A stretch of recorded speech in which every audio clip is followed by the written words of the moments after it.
بسم اللہ الرحمن الرحیم۔ اللہ تعالیٰ کی محبت اتنی خاص ہے کہ اگر انسان جا نماز پہ سر جھکا کر بھی بیٹھا رہے، کچھ نہ بھی کہے، تو وہ رب ایسی ذات ہے کہ وہ اس کے دل میں کچھ لمحوں کے بعد اتنا سکون بھر دیتا ہے جیسے اس رب نے اپنے انسان کو یہ سمجھا دیا ہو کہ اے میرے بندے، تو پریشان کیوں ہوتا ہے؟ اے میرے بندے، تو نا امید نہ ہو، میں ہوں نا، میں سب ٹھیک کر دوں گا۔ جب تک انسان ٹوٹتا نہیں ہے اس میں عاجزی نہیں آتی۔ دل میں نور تبھی آتا ہے جب انسان ٹوٹتا ہے، جب انسان ٹھکرایا جاتا ہے تبھی وہ اپنے رب کی طرف مائل ہوتا ہے، تبھی وہ اپنے رب کی طرف متوجہ ہوتا ہے۔ اور بہت خوش قسمت ہوتے ہیں وہ لوگ جو ٹوٹ کر اپنے رب سے جا جڑتے ہیں اور ان کے دلوں کو میرا اللہ پاک اپنی محبت سے نواز دیتا ہے اور پھر وہ دنیا سے بے نیاز ہو جاتے ہیں۔ قرآن پاک میں خود اللہ تعالیٰ فرماتے ہیں کہ جب تمہارا نفس اور شیطان تمہارے دل میں یہ وسوسے ڈالے کہ تمہاری دعاؤں کا کوئی فائدہ نہیں ہے، تو خود ہی وہی کہو جو حضرت ابراہیم علیہ السلام نے کہا تھا کہ میں صرف اپنے پروردگار کو ہی پکارتا رہوں گا اور مجھے یقین ہے کہ میں اپنے پروردگار سے مانگ کر کبھی محروم نہیں رہوں گا۔ تو دیکھو، جب کوئی ایسی آزمائش آ جائے، جب کہیں بھی کوئی راستہ نظر نہ آ رہا ہو، آپ کو حق حاصل ہوتے ہوئے بھی مشکلات کا سامنا ہو، تو ایسے میں اپنے اللہ پر یقین پہلے سے زیادہ پختہ کر لینا چاہیے۔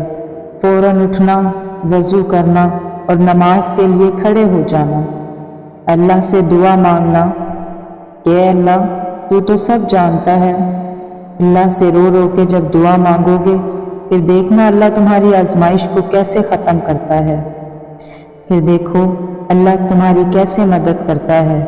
یہ آزمائش تو صرف یقین کی ہی آزمائش تھی۔ تم تو خوش نصیب ہو کہ تمہیں اللہ نے اپنی آزمائش کے لیے چنا، اس نے تمہیں ہدایت دی اور اپنے راستے پہ چلنے کی توفیق دی۔ قرآن پاک میں اللہ تعالیٰ خود فرماتا ہے کہ نماز اور صبر سے مدد حاصل کرو۔ جانتے ہو قبولیت کی بہترین نشانی کیا ہے؟ تہجد میں نماز پڑھنا، تہجد تک پہنچنا۔ کوئی ایسے ہی تو نہیں ہے، بے وجہ تو کوئی جائے نماز تک نہیں پہنچتا۔ یہ سب میرے اللہ تعالیٰ کی توفیق ہے۔ آخر کچھ تو ہے جو ہونے والا ہے۔ تمہاری دعاؤں کی قبولیت کی نشانی اس سے بہتر اور کیا ہو سکتی ہے؟ زندگی میں بہت کچھ بدلتا ہے اور بہت کچھ ہوتا ہے جو ہماری مرضی سے نہیں ہوتا۔ بہت کچھ چھوڑنا پڑتا ہے اور بہت کچھ اپنانا پڑے گا، لیکن ایسا نہیں ہے کہ تم کچھ کرنے کی کوشش ہی نہ کرو، حاصل کرنے کی کوشش ضرور کرنا۔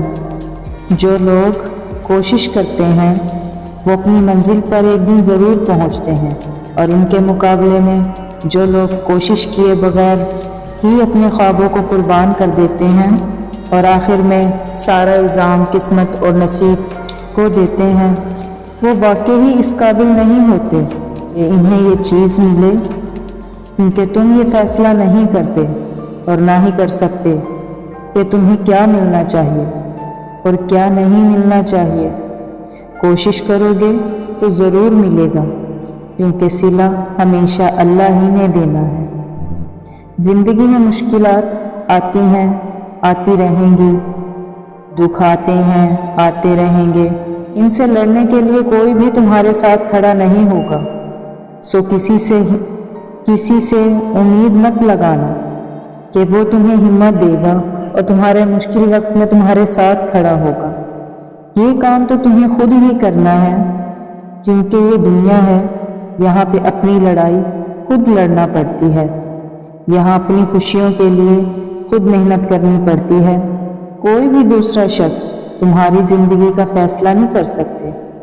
اگر تم دوسروں کو موقع دیتے ہو تو تم کبھی بھی وہ چیز حاصل نہیں کر سکتے ہو جو تمہارے دل کو بہت پسند ہے یا تمہارے دل کے بہت قریب ہے۔ معجزے تہجد پڑھنے والوں کے لیے غیب سے اتارے جاتے ہیں۔ رات کی تاریکیوں میں جب کوئی دل سے اللہ کو پکارتا ہے تو اللہ تعالیٰ اس کی طرف متوجہ ہو جاتے ہیں۔ سارے عرش والے پھر اللہ تعالیٰ فرماتے ہیں، کہو کیا چاہیے، کیا فریاد لے کر آئے ہو، کہو کیوں مانگتے ہو، اور کہو کیوں رو رہے ہو۔